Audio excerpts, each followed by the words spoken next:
고생하는 분들이 많이 있습니다. 하나님께서 이 전염병이 속히 사라지게 해주시고 우리가 속히 자유롭게 복음 전하고 자유롭게 예배할 수 있도록 주님 인도하여 주시옵소서. 오늘도 아버지 말씀을 듣고자 합니다. 주님 예비된 말씀 저희들에게 먹여주셔서 이 말씀이 생명의 말씀이 되게 하여 주시고 삶의 힘과 능력이 되게 하여 주시옵소서. 감사하며 예수님 이름으로 기도드렸사옵나이다. 아멘. 잘 지내셨나요? 예, 잘 지내고 계시죠? 이게 좀 코로나가 소멸이 되는가 싶더니만 또 지금 다시 또 이렇게 많이 커져가지고 오늘은 식사를 하지 않고 이렇게 준비한 간식을 나눠드리겠습니다. 그래서 빨리 코로나가 사라지도록 기도해 주셨으면 좋겠고요. 오늘은 이제 전신갑주 중에서 오늘은 뭐에 대한 것인지 아시나요? 오늘은 구원의 투구에 대한 것입니다. 그러니까 구원에 대한 말씀인데요. 이제 구원의 투구를 제가 준비하려고 책도 보고 이제 기도하면서 이 내용이 너무 중요하다. 그걸 알게 되었고, 근데 이 내용이 너무 많아요. 그래가지고 구원의 투구는 적어도 3주 이상은 해야 될 것 같아가지고 오늘은 첫 번째 시간 구원의 투구 1번입니다. 그래서 제가 주보에도 실었는데 이 전신갑 중에 제일 중요한 게 사실은 구원의 투구가 아닌가 싶어요. 머리를 보호하는 거잖아요. 그러니까 생명하고 직결이 되는 것이죠. 그래서 사람이 이 머리를 다치면은 생명을 잃게 됩니다. 그래서 그 중에서 이 아주 중요한 부분인데 전 특별히 말씀 가운데 세 가지가 중요하다고 생각해요. 그것을 발견했는데 첫째는 회개입니다. 그래서 구원하고 회개는 아주 직결이 돼 있어요. 근데 이거를 많은 분들이 오해를 해가지고 많은 문제가 여기서 생겨요. 저도 많이 실수했고 넘어졌는데 이 회개가 무슨 뜻인가? 두 번째는 겸손이에요. 구원하고 겸손은 뗄래야 뗄 수가 없어요. 여기에 아주 또 중요한 진리가 있고요. 세 번째는 믿음이에요. 특별히 이 믿음의 열매, 여기에 대한 것입니다. 그래서 오늘은 그 중에서 회개에 대한 말씀을 드리려고자 하는데 제가 이 말씀을 준비하면서 너무나 이 공부할 것도 많고 그래가지고 계속 그냥 설교하기 직전까지 계속 지금 말씀을 연구하다 왔는데요. 정말 중요하고 이 회개라는 것에 굉장히 깊은 의미가 있어요. 그래서 제가 기도하면서 지금 계속해서 이제 발견한 것들을 좀 요약을 해왔는데 지금 시간이 좀 부족하지만 하여튼 열심히 한번 증거해 보겠습니다.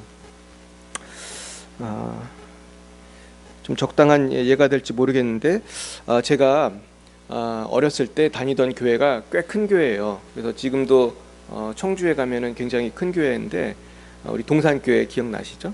우리 교회 후원하는 교회 중에 하나인데 그 교회에 하루는 제가 어렸을 때인데 잘 모르던 분이 교회를 나오기 시작했습니다. 근데 이제 되게 열심히 나오셨어요. 이분이 얼마나 열심히 했는지 아주 나오지 얼마 안 됐지만 아주 신뢰를 쌓고 이분이 봉사도 열심히 하시고 아주 지금도 기억이 나요. 이분이 외모도 굉장히 준수하셨어요. 여자분인데 굉장히 예쁘게 생기시고 좀 잘 사시는 분이었어요. 아주 남편도 좀 사회적으로 좀 잘 나가는 편이셨고. 근데 이제 저는 사실 그분 이름도 지금 까먹었는데 이분이 한 3년인가 그렇게 교회를 나왔어요. 근데 어느 날 사라진 거예요. 바람과 함께. 그런 분들 가끔 있죠. 근데 바람과 함께 사라질 때 뭘 갖고 사라지죠? 네, 이분이 많은 돈을 빌렸습니다. 이분 저분한테. 그러니까 이분이 좀 잘 사는 분이고 교회 생활도 열심히 하니까 청주가 지금도 큰 도시는 아니지만 그래도 사람들이 순박하고 차용증 같은 거 안 써주고 또 잘 꿔주고 막 그런 분위기예요. 해주고. 근데 지금 제 기억에도 몇 억, 그 당시에 한 30년 전? 그 당시에 몇 억이면 되게 큰 돈이죠. 굉장히 큰 돈인데 아주 이분한테 몇 억, 이분한테 몇 억 그래가지고 어마어마한 돈을 정말로 많이 이렇게 해가지고 사라지셨어요. 그래서 제가 오늘 말씀을 준비하면서 사람의 믿음을 겉모습으로 알 수가 없다는 거예요. 공감하십니까? 이런 분들이 많이 있어요. 제가 미국의 시카고에 살 때 제 친구 목사님이 저한테 어떤 장로님 얘기해 주셨어요. 자기가 어떤 장로님에 대해서 이렇게 보았나 들었나 그랬는데, 이분이 한국에서 그냥 큰 돈을 이렇게 어떻게 가지고 미국으로 와가지고, 근데 불이한 돈이에요, 이 돈이. 근데 그걸로 미국의 세탁소를 10개를 세웠대. 미국의 세탁소로 돈 많이 벌거든요. 한국 사람들 세탁소 많이 하는데 사실 하나 세우기도 어렵잖아요. 근데 10개를 운영한다는 건 대단한 뭐예요? 대단한 부자죠. 이거는 뭐 굉장히 큰 부자예요. 그래서 제가 그 얘기를 듣고 참 가슴이 아팠습니다. 하나님은 아시잖아요. 미국으로 도망왔어도 하나님은 아시고, 이 사람은 그걸로 먹고 사는 게 아니고 빨리 회개하고 그 돈을 돌려줘야지, 주인들한테. 이게 굉장히 잘못된 크리스찬들이 많아요. 우리의 퀘스천은 그거죠. 과연 그분은 진실한 크리스찬인가? 진실한 성도인가? 과연 그런 믿음을 갖고 어디를 갈 수 있는가? 천국을 갈 수 있는가? 이게 오늘의 주제인 것입니다. 그래서 저는 이 말씀을 준비하면서 정말 제 자신이 많이 회개를 했습니다. 근데 제가 이걸 준비하면서 읽었던 책이 그 존 메가더 목사님이 쓴 책입니다. 그러니까 구원 얻는 믿음이란 무엇인가에 대한 책인데요. 거기에서 이제 그 책을 보면서도 많은 사실 도움을 받았습니다.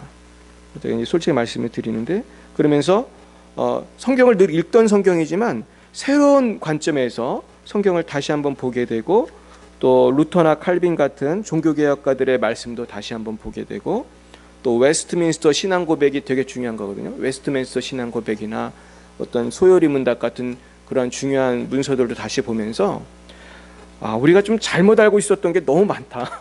우리가 이 구원에 대해서 정말로 너무너무 잘못 알고 있는 게 너무 많았고요. 이게 정말 우리 영생하고 관련이 있는 거예요. 그러니까 구원을 잘못 알면 어디를 못 가요? 천국을 못 가는 거예요. 근데 지금 이 싸구려 복음이 너무 전 세계에 많이 퍼져가지고 존 메가더 목사님도 그러는 거예요. 목사님들도 너무 많이 오해를 하고 있다는 거예요, 이 구원에 대해서. 그래서 사실 존 메가더 목사님이 지금까지도 이분이 굉장히 영향력 있고 훌륭한 목사님이지만 이분의 이 구원에 대한 설교가 굉장히 강하거든요. 이것 때문에 그 공격을 많이 받아요, 이 존 메가더 목사님이. 근데 사실은 전 이분이 맞다고 생각해요. 왜냐하면 이분이 주장하는 그 구원론이 굉장히 성경적이에요. 우리가 놓치고 있는 게 뭔가, 사실 그 조금만 생각하면 다 알거든요. 근데 놓치고 있는 게 많이 있어요. 놓치고 있는 게. 그러면서 비윤리적인 삶을 살아가는 크리스천들이 너무 많아요. 이 구원론이 잘못돼서 그래요. 제가 볼 때 크리스천들이 제일 이 시대에 잘못 알고 있는 게 구원론하고 종말론입니다. 그래서 이단에 많이 빠져요, 이 구원론하고 종말론 때문에. 이거 굉장히 심각한 문제인데요. 여러분, 오늘부터 시작된 이 구원론이거든요. 지금부터 하는 게 신학적으로 하면 구원론인데 좀 기대를 가지시고 열심히 들으시기 바라고요. 집에 가서 좀 성경도 좀 읽어보시고. 이거 잘못되면요 천국 못 가요. 정말로. 이게 농담이 아니고 천국 못 갑니다. 그래서 이게 너무너무 중요한 거예요. 근데 그 중에서 너무 중요한 핵심 중에 하나가 회개라는 거예요. 따라해볼까요? 회개. 이 회개가 뭔가 하는 거예요. 회개가 뭔가.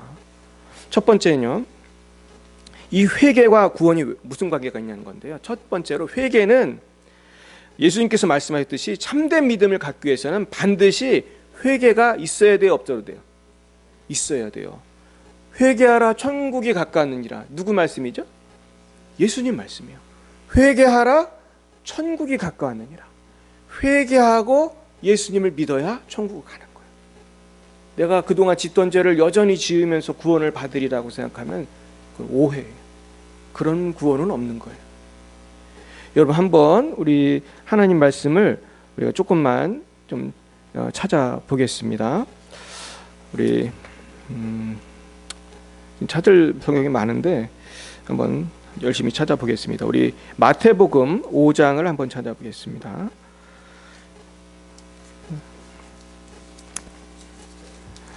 오늘부터 되는 그 말씀들은 좀 잘 적으시면서 나중에도 좀 찾아보시고 그러면 좋겠습니다. 이 마태복음 5장은 뭘로 유명한 말씀이냐면은 산상수훈으로 유명한 말씀인데요. 이 산상수훈을 딱 시작할 때 예수님께서 팔복을 말씀하셨어요. 근데 이 팔복이 사실은 참된 구원에 이르는 복음을 설명하고 있는 거예요. 이 팔복 5장 3절부터 12절까지 말씀을 한번 함께 합독해 보겠습니다. 시작. 심령이 가난한 자는 복이 있나니 천국이 그들의 것이며 애통하는 자는 복이 있나니 그들이 위로를 받을 것이며 온유한 자는 복이 있나니 그들이 땅을 기업으로 받을 것이며 의에 주이고 목마른 자는 복이 있나니 그들이 배부를 것이며 긍휼히 여기는 자는 복이 있나니 그들이 긍휼히 여김을 받을 것이며 마음이 청결한 자는 복이 있나니 그들이 하나님을 볼 것이며 화평하게 하는 자는 복이 있나니 그들이 하나님의 아들이라 일컬음을 받을 것이며 의를 위하여 박해를 받은 자는 복이 있나니 천국이 그들의 것임이라. 나로 말미암아 너희를 욕하고 박해하고 거짓으로 너희를 거슬러 모든 악한 말을 할 때에는 너희에게 복이 있나니 기뻐하고 즐거워하라. 하늘에서 너희의 상이 큼이라.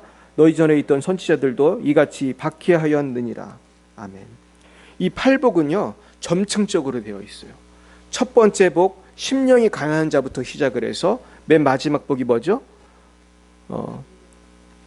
의를 위하여 핍박을 받는 것까지. 근데 보세요, 이게 뭐가 첫 번째겠어요? 심령이 가난한 게 첫 번째예요. 그러니까 여러분, 예수님을 믿기 위해서는 맨 처음에 심령이 가난해야 합니다. 심령이 가난하다는 걸 중국어 성경에 보면은 겸손한 마음이라고 그랬어요. 겸손한 마음. 그래서 이제 우리가 이제 구원 얻는 믿음에 대해서 말씀을 배울 때 겸손에 대한 섹션을 따로 배울 건데요. 이 겸손한 마음이 있어야 예수를 믿게 돼요. 그리고 겸손한 사람은 두 번째로 어떤 마음을 갖게 되냐면 애통하는 마음을 갖게 돼요. 이것이 회개입니다. 그러니까 여러분, 구원을 받으려면 겸손해야 하고 그 다음에는 내 죄에 대해서 애통하는 마음이 있어야 돼요. 하나님, 여러분 애통하는 마음이 있으십니까? 죄에 대해서 애통하는 마음이 없으면은 이거는 구원을 받을 수 없는 거예요. 내가 죄를 졌으면 슬퍼하고 애통하고, 내가 그때 왜 그랬을까? 내가 정말 그때 내가 왜 그 사람한테 그런 말을 했고, 내가 왜 이런 일을 했을까? 내가 하나님 앞에서 너무 큰 죄를 지었습니다. 회개해야 되는 것이죠. 그러면 애통하는 사람은 어떤 마음을 갖게 되냐면 온유한 마음을 갖게 돼요. 이게 다 순서예요. 겸손, 애통하는 회개, 온유한 마음, 그 다음에 의에 주리고 목마른 사람이 돼요. 이제 진정한 크리스천은 의에 주리고 목마르기 때문에 옛날에 짓던 죄를 지을 수가 없어요. 그리고 의롭게 살고 싶어요. 내가 아주 그냥 어마어마한 돈을 아주 다 잃게 되더라도 그렇게 살고 싶지가 않아요. 더 이상은. 그래서 그동안은 내가 어떤 불의한 일을 해서 큰 돈을 벌었을지라도 그 억만금을 다 버리고라도 의롭게 살고 싶어요. 이런 마음이 생겨요. 그래서 세탁소 하는 그런 장로님처럼 그렇게 살고 싶지 않아요. 그리고 긍휼히 여기는 마음이 생겨요. 그리고 마음이 청결해져요. 화평케 돼요. 화평케 하는 사람이 살아요. 그 다음에 나중에는 의를 위해 박해를 받게 돼요. 이것이 구원받은 성도의 삶의 모습인 줄 믿습니다. 그래서 워치만디라고 하는 그 유명한 중국의 목사님은 그 마음이 깨져야 된다고 그래요. 제가 이번 주에 그분 책을 성령께서 읽으라고 하셔가지고 아주 다 읽었는데, 그분이 강조하는 게 그거예요. 내가 깨져야 된다는 거예요. 뭐가 깨질까요? 내 자아가 깨져야 되는 거예요. 그러면서 이분이 뭐라고 기록하고 있냐면, 자아가 깨진 사람은 온유해진다는 거예요. 아멘이십니까? 근데 이분이 뭐라고 쓰고 있냐면, 선천적으로 온유한 사람이 있지만 그거하고는 다르다는 거예요. 그런 사람 있잖아요. 교회 안 다녀도 착하고 온유한 사람이 있어요, 없어요? 있어요. 그런 사람이 있어요. 많습니다. 근데 그거하고 다르다는 거예요. 예수님을 믿고 내가 죄에 대해서 회개하고, 하나님 난 죄인입니다 이렇게 깨지고 애통하고 이런 거하고, 이래서 생기는 온유함은 말씀에 대한 그런 철저한 순종이 있는 온유함이에요. 그냥 마음이 착한 거하고는 차원이 다른 거예요. 그래서 내가 은혜를 받으면요, 깨져서 내가 온유하게 되는 거예요. 근데 우리는 아직도 독한 마음이 있어요, 없어요? 있어요. 이거 아직도 덜 깨져서 그래. 덜 깨져서. 우리 따라해 볼까요? 주님, 다 깨지게 하옵소서. 아멘입니까?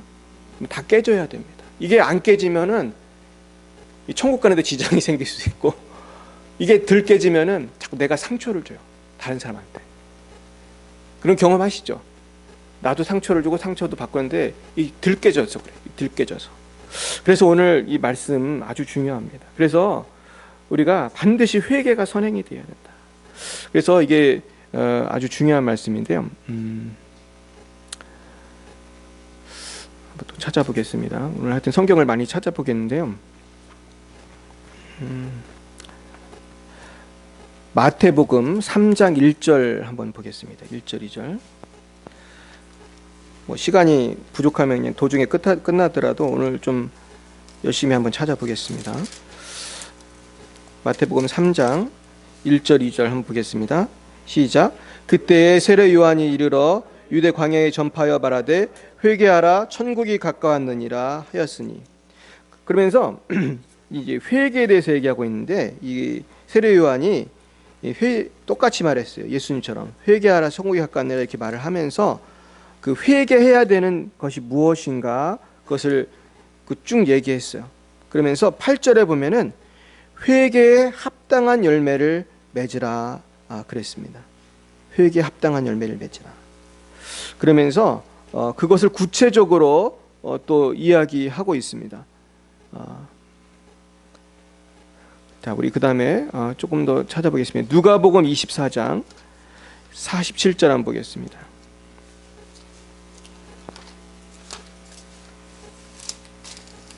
누가복음 24장 47절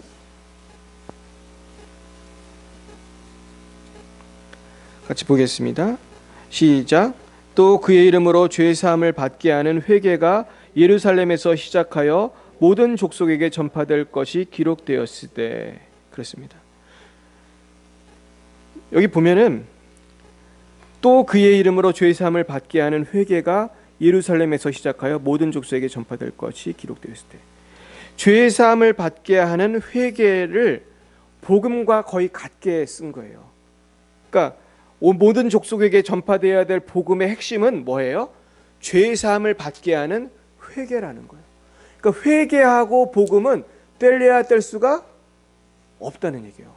그러니까 죄 사함, 예수님을 믿는다는 게 뭐예요? 내 예수 믿고 죄 사함 받는다는 거거든요. 그러니까 내가 예수님을 믿는다는 것은 예수님의 십자가의 그 공로, 하나님의 아들이 나의 죄를 위해 십자가에 죽으신 것을 믿고 뭐를 한다는 거예요? 회개한다는 거예요. 그래서 죄사함을 받는다는 거예요. 죄사함 받는 게 이렇게 중요한 거예요. 그러니까 회개는 복음을 믿을 때 반드시 있어야 되는 거예요. 아멘이십니까? 근데 많은 그 분들이 어떻게 알고 있냐면은 회개는 삶의 그 죄에 대한 태도만 바뀌면 되는 것이다. 이렇게 생각하는 분이 많아요. 근데 구원받는 회개는 그래 저거 죄야 이렇게 하는 거야 아니면 죄를 짓지 않는 거예요. 않는 거죠. 그러니까 세례 요한이 한 것처럼 세례 요한이 뭐라고 그랬습니까? 군인들한테 또 세리들한테 구체적인 삶을 변화시키라고 그랬거든요. 그 월급만 받고 거기로 족한 줄 알라. 그러니까 내가 예를 들어서 어떤 A라고 하는 구체적인 죄를 짓고 있어요. 근데 이 A라고 하는 구체적인 죄를 짓고 있는데 이게 죄라는 거를 알았어요. 회개해요, 아니에요? 근데 그 죄를 져요. 회개해요, 아니에요? 회개가 아닌 거예요. 내가 정말 저기 보니까 아주 어떤 사람이 좋은 보석을 갖고 있는데 너무 갖고 싶었어요. 그래가지고 내가 저 자매한테 가가지고 내 재주가 좋아가지고 보석을 훔쳐왔어. 그리고 지금 내가 해고 다니까 너무 좋은 거예요. 근데 저 사람은 몰라 누가 훔쳐갔는지. 근데 몰래 이걸 끼고 아주 좋아하고 있어요. 근데 주님 앞에 마음이 찔려요, 안 찔려요? 찔려요. 내가 집사인데 이렇게 남의 보석을 훔쳐서 몰래 끼고 좋아하면 되나? 늘 하나님 앞에 죄송한 마음이 있어요. 근데 갖다 주긴 싫은 거예요. 이거 너무 좋은 거거든 이게. 지금 회개했어요, 안 했어요? 마음은 지금 찔리는데 회개한 거야, 안 한 거야? 아멘이십니까? 이거 회개한 거 아니에요. 회개한 거 아니라고요. 이해하시죠?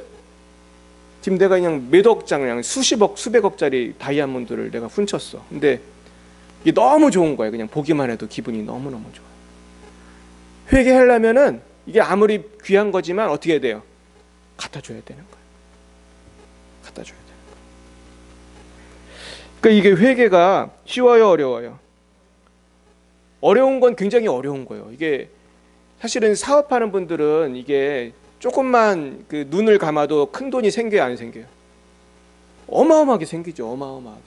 저는 뭐 잘 모르지만 사업을 크게 하는 사람들은 몇백억, 몇천억씩 하잖아요. 그러니까 이게 사실은 조금만 불의와 타협을 해도 수백억, 수천억이 생기니까 정말로 이게 큰 유혹이 되는 거예요. 그러니까 이게 회개가 쉬운 게 아니거든요. 그래서 이 몸부림을 쳐야 되는데 사도 바울이 이걸 정리한 말씀을 제가 찾았어요. 예, 갈라디아서에도 있고 에베소서에도 있는데 한번 갈라디아서 한번 찾아보겠어요. 갈라디아서 5장 한번 찾아보겠어요. 갈라디아서 5장.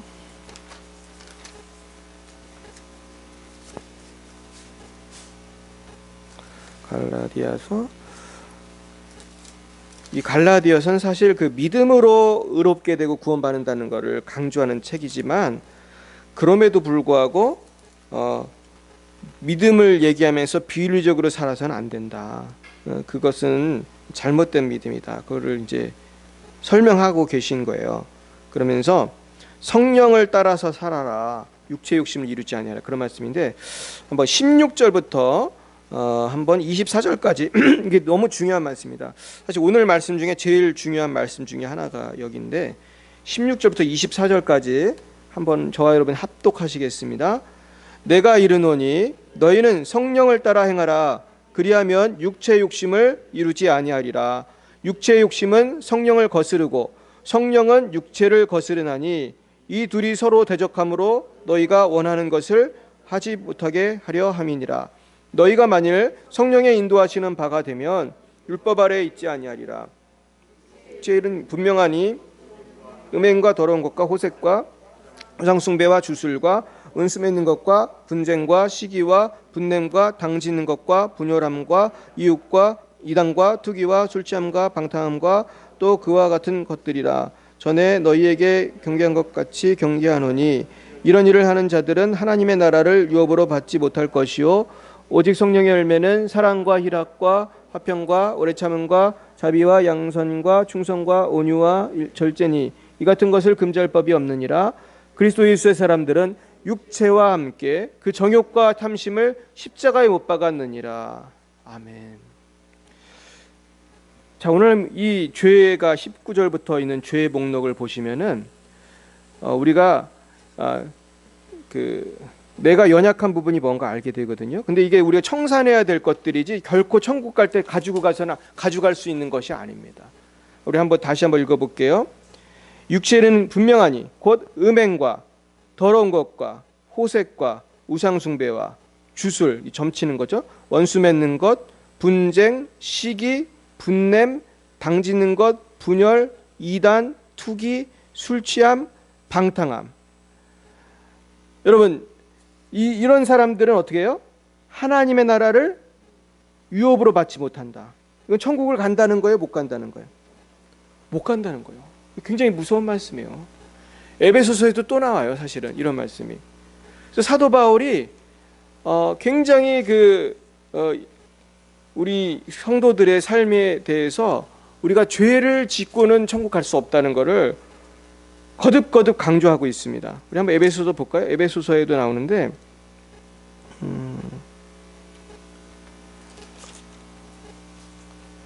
제가 아까 찾았었는데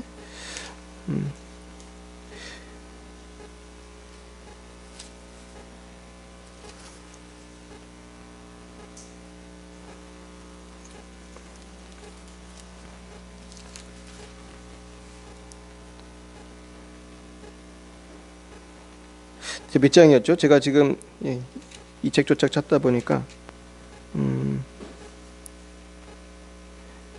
네, 하여튼 그런 여기 있다. 5장.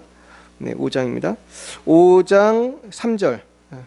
5장 3절부터 5절까지 시작. 음행과 온갖 더러운 것과 탐욕은 너희 중에서 그 이름조차도 부르지 말라. 이는 성도에게 마땅한 바니라. 누추함과 어리석은 말이나 희롱의 말이 마땅치 아니하니 오히려 감사하는 말을 하라. 너희도 정녕 이것을 알거니와 음행하는 자나 더러운 자나 탐하는 자 곧 우상 숭배자는 다 그리스도와 하나님의 나라에서 기업을 얻지 못하리니. 그렇습니다. 사실은 우리가 이 교회를 다니다가 절에 다닐 수도 있고, 교회 다니다가 신천지로 갈 수도 있고, 교회 다니다가 어떤 타종교로 갈 수도 있거든요. 근데 중요한 거는 시작이 중요해요, 끝이 중요해요? 끝이 중요한 거예요. 제가 예전에 어떤 그 불교 승려를 만났다고 제가 전에도 말씀드렸잖아요. 그분이 저한테 그러더라고요. 20년 동안 장로교 다녔다고 그러더라고요. 20년 동안. 근데 저를 만났을 때는 열심히 그 부적이 중요하다는 걸 막 강조하시더라고요. 이 승려들도 부적을 많이 쓰나 봐요. 그러면서 저한테 제가 예수 믿는지 모르고 막 그런 얘기 하시더라고요. 지금은 완전히 승려예요. 그분이 천국 갈 수 있을까요? 20년 동안 장로교 다녔어도 지금 내가 믿는 게 중요한 거죠. 지금 내가 뭐를 믿느냐. 내가 지금 부적 쓰고 지금 점 치러 다니고 내가 지금 하나님을 믿지 않는다면은 과거의 영광은 소용이 없는 거예요. 이 젊은이들도 계신데 여러분, 늙어 죽을 때까지 예수님 잘 믿으시기 축원합니다. 젊었을 때 이게 뭐 교회 한두 번 가고 그걸로 끝나면 안 돼요. 예? 끝이 중요한 거예요. 아멘. 지금 끝까지 잘 살아오신 우리 집사님, 권사님 계신데 그냥 박수 한번 쳐드려요. 우리 이게 굉장히 힘든 거예요. 우리가 이게 80까지 90까지 죽을 때까지 믿는다는 게 얼마나 어렵습니까? 유혹이 얼마나 많아요. 그 사이에 정말 힘든 거거든요. 제가 중국에서 교수 생활할 때 낸시라고 하는 그 할머니가 있었어요. 우리 교수 중에 할머니, 미국 사람인데 이분이 남편이 없어요. 근데 남편 얘기를 잘 안 하시거든요. 근데 나중에 제가 물어봤죠. 또 제가 궁금한 걸 꼭 물어보는 성격이거든요. 제가 좀 근데 이분이 얘기해 주시더라고요. 이 남편이 목사였대요. 목사였는데 나중에 가정을 버리고 그래서 이혼을 했다는 거. 그래서 나중에 남편이 어떻게 죽었는지 얘기해 주는데 제가 너무너무 가슴이 아팠어요. 이분이 왜 그랬는지 저는 모르겠어요. 왜 그랬는지 모르겠는데 자세한 얘기 안 하셔가지고 완전히 타락을 해가지고 이분이 가정을 버리고 나중에 외국에서 죽었어요. 캄보디아에서 그 비행기를 또 모셨나 봐. 이분이 비행기 운전하면서 돈을 버셨는데 어떤 다른 여자랑 젊은 여자랑 있다가 죽었다고 하더라고요. 그러면서 제가 너무 가슴이 아팠는데 이 낸시는 정말 선교사로 이렇게 헌신하시고 저랑 같이 이렇게 사역을 하셨는데 그래서 그 낸시 선교사님 보면 참 위대하다.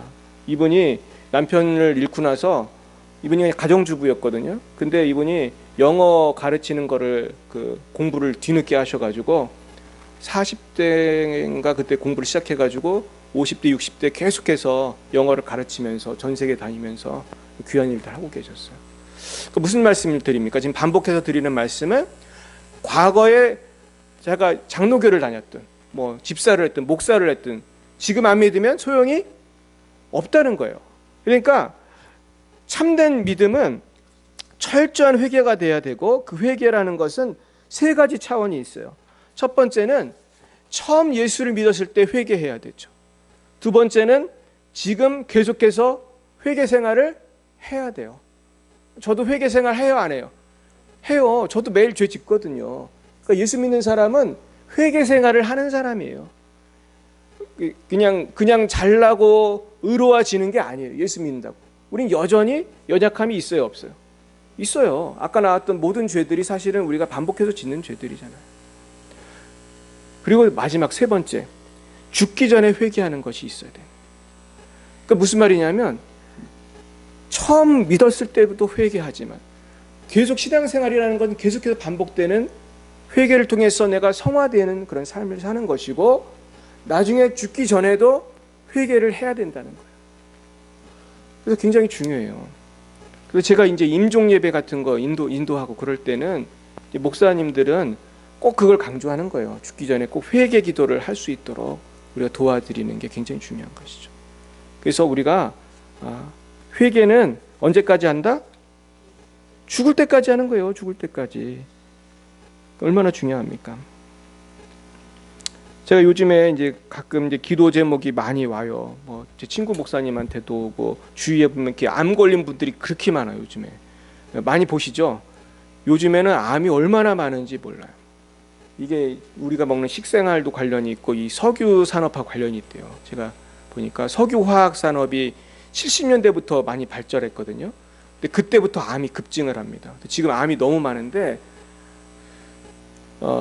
암세포가 있잖아요. 암세포가 있으면은 얘를 갖고 살아야 돼, 제거해야 돼. 암세포를 사랑하고 이렇게 보호하는 사람 없잖아요. 철저하게 그냥 수술도 하고 나중에는 막 뭐죠, 방사선으로도 치료하고 하여튼 별의별 노력을 다해서 이걸 없애려고 애를 쓰잖아요. 죄하고 암세포하고 어떻게 보면 비슷하다고 생각합니다. 근데 어떤 사람 그런 사람이 있어요. 그냥 암이 확 온몸에다 퍼진 사람 있죠. 말기암 환자, 그런 사람들 손을 쓸 수가 없이. 근데 여러분, 죄도 그래요. 암하고 되게 비슷해요. 처음에 초기에 잡으면 쉬워요, 어려워요? 쉬워요. 그것만 딱 잘라버리면 돼. 내가 오늘 홍길동한테 가서 1,000원을 훔쳐왔어. 그러면은 그거를 회개하고 돌려주면은 쉽잖아, 그죠? 근데 바늘도둑이 무슨 도둑이 돼요? 소도둑이 돼. 이제 도둑질하는 게 아주 습관이 됐단 말이에요. 이제 죄책감도 사라지고, 나는 왜 이렇게 재주가 좋은지 모르겠다. 그러면서 이것도 훔쳐오고 저것도 훔쳐오고 막 이러면은 이제 암이 퍼진 거예요. 이제 이러면은 회개하는 것도 어려워요. 나의 삶이 된 거예요. 나의 인격이 된 거예요. 이게 구분이 나중엔 잘 안 가는 거예요. 이 악하고 음란하고 이렇게 돈을 훔치고 분노하고 이런 게 꼭 나의 모습인 것처럼. 그래서 이 워치만 리도 이제 그런 부분을 다루었는데, 우리가 삶 가운데서 내 자아 의식을 바르게 갖는 게 중요한데요. 우리가 죄악된 옛사람을 자꾸 나라고 우리가 생각할 수 있다는 거예요. 근데 죄를 짓고자 하는 그 습성이 우리 안에 본능적으로 있거든요. 근데 예수 믿어도 이게 사라져요, 안 사라져요? 안 사라진단 말이에요. 근데 이거는 죽었다고 생각해야 돼요? 자꾸 이게 나라고 생각해야 돼요? 죽었다고 생각을 해야 돼. 죽었다고. 이걸 자꾸 나라고 생각, 헷갈릴 수가 있는데, 옛자는 십자가에 못을 박아서 죽여야 돼. 그죠? 이게 자꾸 나라고 생각하지 말고, 나는 어때요? 나는 거룩한 예수님의 자녀가 되었어요, 안 됐어요? 되었어요. 그러니까 나는 이제 이 옛자랑 결별을 해야 돼. 자꾸 결별을 하고, 나는 새로운 피조물이다, 난 새로운 사람이다, 이렇게 생각을 해야 되는 것이죠. 이 싸움을 바울도 싸웠어요. 바울도. 그러니 이 중에 이 싸움을 안 싸울 분이 있어요, 없어요? 나는 매일 죽노라. 바울이 그랬단 말이에요. 매일 바울도 싸웠어요. 우린 여기에 대해서 너무 실망하지 말아야 돼요. 나는 어제 회개했는데 왜 오늘 또 죄를 짓나. 그럴 수 있지만 이 죄를 미워하고 암세포처럼 자꾸 잘라내야 돼요. 안 그러면 여러분, 정말 심각한 단계에 이르면요, 죄인 줄 알아도 끊을 수가 있어요, 없어요? 못 끊는 사람들 너무너무 많습니다. 그럼 이제 중독이 된 거예요. 이제 아주 중독이 되고 노예가 된 거예요. 얼마나 불쌍합니까? 그래도 지옥 가야 되겠어요? 이걸 끊어야지. 근데 이게 정말 심각해요. 제가 요즘에 한국의 정치를 보면 내가 너무 속이 상한데, 요즘엔 나이를 먹으면서 자꾸 정치가 보이잖아요. 옛날에 이거 잘 몰랐거든요. 제 관심도 별로 없고. 근데 요즘에 보니까 너무나 사악한 거예요. 이 정치가들이. 뭐 여야 할 거 없이 너무나 사악한 거예요. 이제는 이분들이 양심을 다 잃어버린 것 같아요. 제가 보니까. 너나 할 거 없이, 뭐 물론 선한 분들도 계시지만 그 중에 가끔씩 너무너무 속이 상하고 안타까워요. 제가 그걸 뭘 느끼냐면, 처음엔 안 그랬을 거 아니에요. 이분들도 처음에는 대한민국을 위해서 좋은 일 하려고 시작했을 텐데 자꾸 죄를 짓다 보니까 이게 좋잖아요. 그죠? 잠깐 죄에 대해서 눈 감으니까 돈이 생기고, 눈 감으면 뭐가 생겨요? 권력이 생기고, 눈 감으니까 국회의원이 되고, 이러니까 이거를 근절이 안 되는 거예요. 지금 우리나라는 그래도 양반이죠. 러시아 얘기 들어보니까 기가 막히더라고요. 러시아는 경찰이 얼마나 부패했는지 우리 장성 교사님 얘기 기억나시죠? 얼마나 경찰이 부패했는지, 그냥 멀쩡한 사람 막 벌금 매기고 협박하고 말이죠. 아주 심각합니다. 근데 지금 제가 이제 그 구스런이 거의 다 그런데요. 너무너무 부패해가지고 아주 너무 힘들대요, 국민들이. 그래가지고 지금 우리가 대한민국에서 많이 기도해야 되는데 이 회개가 그래서 중요한 거예요. 결국은 내가 회개하지 않으면, 초기에 회개하지 않으면 이 죄가 나의 인격과 삶을 장악하게 되면은 탈출하기가 너무나 힘들다는 거예요. 그렇습니다.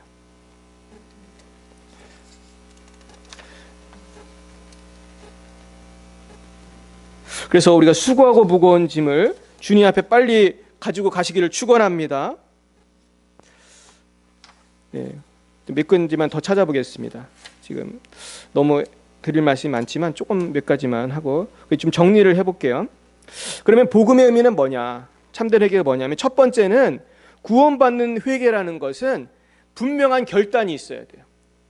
그래서 내가 회개하려는 분명한 결단이 있어야 돼요. 그게 구원받는 회개예요. 이게 죄라는 것을 인정하고 내가 죄를 졌다는 걸 알고 하나님 앞에서 분명하게 결단을 해야 돼요.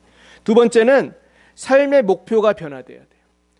구원받는 사람은요, 내 삶의 목표가 죄가 아니라 이제 거룩이라는 걸로 바뀌어야 돼요. 삶의 목표가 돈이 아니고 권력이 아니고 그런 거 다 없어도 되니까 그저 주님 닮고 싶고 거룩하게 살고 싶고 이걸로 바뀌어야 되는 거예요. 그래서 우리 베드로전서 찾아보겠습니다. 베드로전서 4장 18절.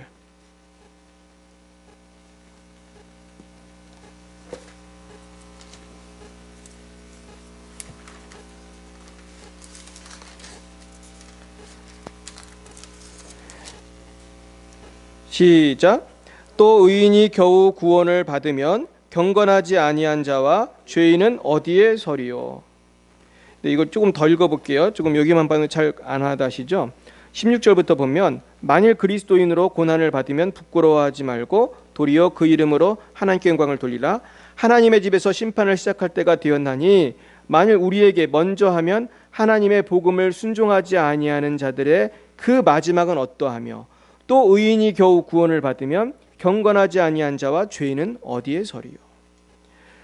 이게 무슨 말씀입니까? 우리가 참된 구원을 받은 사람은 고난을 받더라도 의롭게 살기로 결단한다는 거예요. 그래서 삶의 목표가 바뀌어요. 그래서 워치만이라고 하는 목사님도 중국이 공산화되고 나서 체포됐습니다. 그래서 이분이 자그마치 몇 년을 감옥에 있다가 순교했냐면 10년도 넘게.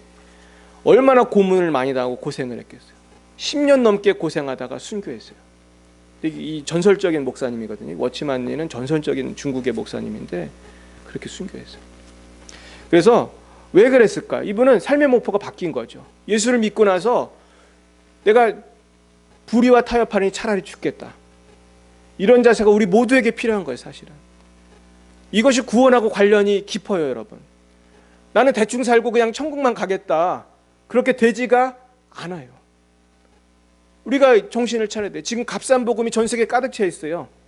아주 박앤세일을 해요, 다들. 대충 믿어도 천국은 갈 수 있다고 수많은 목사들이 거짓된 설교를 합니다. 그거 거짓말이에요. 대충 살아도 갈 수 있는 천국이 아니에요, 여러분. 구원 얻는 믿음은 그런 믿음이 아니에요. 오늘 베드로가 그러잖아요. 의인도 어떻게 구원받는다고 그랬어요? 겨우 구원받다니, 겨우.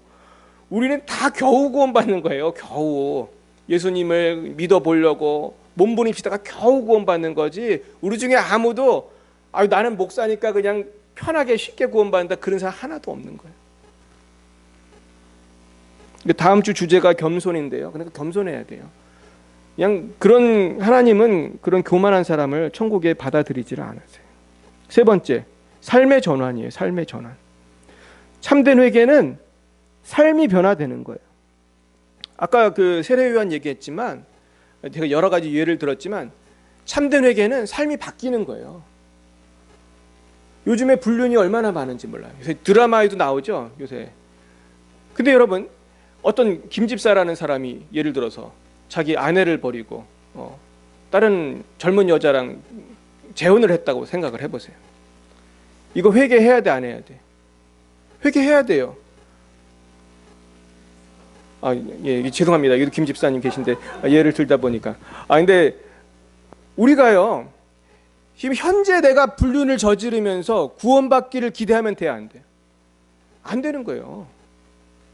우리가 구원의 확신을 그런 식으로 가지면 안 돼. 내가 지금 죄를 짓는 게 즐겁고 이거를 이렇게 내가 지금 범죄하는 거 즐겁고 이것을 끊을 수가 없단 말이에요. 근데 천국도 가고 싶어요. 그러면 천국을 끊어야 돼, 죄를 끊어야 돼요? 죄를 끊어야 돼요. 제가 옛날에 내 친구를 오랜만에 만났는데 얘가 딱 보더니 첫 마디가 뭔지 아세요? 너 아직도 교회 다니냐? 나 교회 끊었어 그러더라고요. 얘는 지금 뭐가 또 끊긴 거예요? 천국을 끊은 거예요. 본인은 모르지만. 교회를 끊었다고 얘는 좋아하면서 얘기하지만은 얘는 교회를 끊은 게 아니고 지금 천국을 끊은 거거든요. 네 번째, 하나님을 섬기려는 의지가 있어야 돼요. 참된 회개를 하는 사람은 내가 뭐 100% 맨날 성공하는 아니겠죠. 뭐 저도 맨날 넘어져요. 내가 뭐 죄를 전혀 안 짓고 살 수는 없지만 의지가 있어야 돼요, 없어야 돼요? 의지가 있어야 된다니까요. 내가 예를 들어 아버지 어머니는 다 자녀를 잘 먹이고 싶은 의지가 있잖아요. 내가 좀 부족해도. 제가 한 가지 말씀만 드리고 마치려고 합니다. 제가 며칠 전에 어떤 동영상을 봤냐면은 어떤 조그만 애가 학교를 가는데 얼마나 키가 조그만지 1m도 안 돼요. 90cm, 80cm밖에 안 돼. 그러면 요만한 거잖아요. 근데 걔가 학교를 가더라고. 그런데 이제 그 취재하는 사람이 찾아 따라가 봤어. 얘가 도대체 누군가. 근데 얘가 나이는 초등학생인데 키가 안 큰 거예요. 키가 정말 90cm인가 80cm, 그러니까 되게 조그매. 그래서 얘는 급식을 받을 때 선생님이 이걸 받아줘야 돼요. 왜냐면 얘는 그걸 할 수가 없어요. 식판을 들고 요거를 할 그런 키가 안 돼. 그러니까요, 너무 불쌍하더라고요. 애가 되게 착하게 생겼는데 문제는 얘 키만 작은 게 아니고 팔도 이렇게 못 움직여. 여기가 또 장애예요, 장애. 척추도 이렇게 S자로 휘었어. 그러니까 얘 부모님을 보여드리는데 부모님이 얼마나 가슴이 아프겠어요. 그러니까 아버지가 그 폐지라든지 폐품 주워서 그걸로 팔고 그 트럭에 싣고 다니면서 팔고 먹고 사는 분이고 엄마는 외국인이에요. 그 한국말 잘 못하는 외국인. 그냥 보니까 너무너무 가슴이 아프더라고. 근데 이 아이가 엄마 아빠한테 뭐라는지 아세요? 자기는 엄마 아빠를 너무 사랑한다는 거예요. 그러면서 엄마 아빠 사랑한다고 하는데 엄마 아빠가 또 기뻐하시더라고. 근데 제가 그 모습을 보는데 마음 가운데 하나님이 우리를 이렇게 사랑하시겠다. 내가 매일 죄짓고 넘어지고 키가 안 크는 애처럼 신앙이 너무 안 자라는 거예요. 하나님이 볼 때, 야 너는 맨날 왜 80cm냐? 지금 예수 믿은 지가 30년인데 너는 왜 맨날 80cm냐? 하나님이 가슴이 아프실까요? 안 아프실까요? 가슴이 아프시겠죠. 근데 하나님이 우리가 하나님을 사랑하는 마음만 있다면, 참으로 죄를 미워하는 회개하는 마음만 있다면 우리를 용서해 주실 줄 믿습니다. 오늘 말씀을 정리합니다. 중요한 것은 내가 몇 년 교회 다녔다는 것도 아니고 내가 얼마 헌금한다는 것도 아니고 중요한 거는 내가 교회에서 무슨 공로를 세웠다는 것도 아니고 내가 오직 하나님 앞에 주님 저는 죄인입니다. 겸손하게 나아가는 그런 모습을 하나님이 보시고 우리를 용서해 줄 줄 믿습니다. 하나님 앞에 날마다 회개하여 주님 전에 이르시는 주님의 나라에 이르시는 저라의 분이 되시기를 간절히 축원드립니다. 기도하시겠습니다. 사랑의 주님, 우리는 말할 수 없는 죄인들입니다. 우리는 말과 행동으로 생각으로 죄를 지었습니다. 죄를 짓고 살아갈 때가 너무 많습니다. 음행과 더러운 것과 호색과 우상숭배와 주술과 원수 맺는 것과 분쟁과 시기와 분냄과 당짓는 것과 분열함과 이단과 투기와 술취함과 방탕함과 또 그와 같은 죄들을 많이 지었습니다.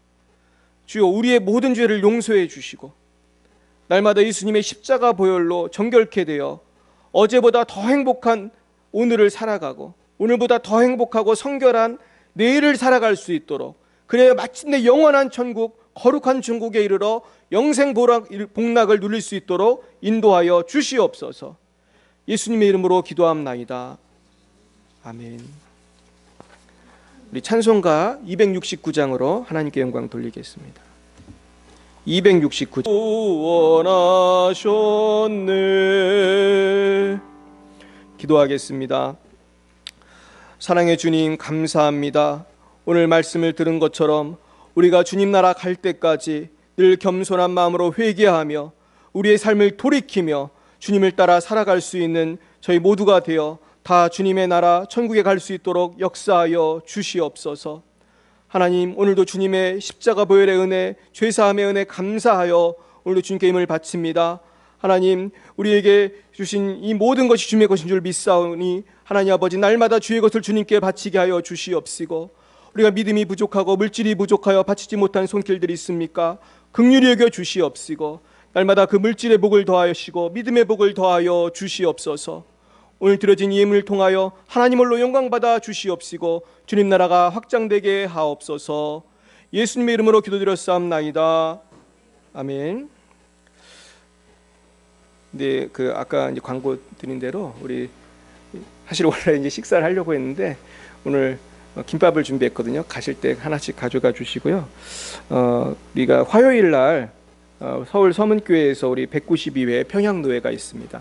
그래서 이번 노회에서 우리 교회 이제 이사한 거 그거 이제 우리가 승인을 받아야 되거든요. 그래서 그거 위해서 기도해 주시고 뭐 통과가 되겠지만은 기도해 주시기 바랍니다. 그래서 이번에도 참 노회도 조심하니라고, 원래 노회 가면 다 밥을 주거든요. 밥 먹고 또 오후에 또 하는데 밥을 안 줘요, 이번 노회는. 그래가지고 그냥 시차례별로 알아서 먹든지 아니면은 그냥 알아 집에 가든지 그러라고 해가지고 지금 이제 노회도 다들 조심하는 분위기예요. 그래서 날마다 조심하시고 우리 특별히 권사님 집사님 건강 조심하시고 또 늘 주님 안에서 강건하시기를 부탁드립니다. 우리 옆에 분랑 한 번만 더 인사하고 이제 밥 못 먹으니까 한 주간도 승리하시길 바랍니다. 우리 인사하겠습니다. 네, 우리 같이 한 주간 더 서로 축복하면서 이렇게 승리하셨으면 좋겠습니다. 기도하시겠습니다.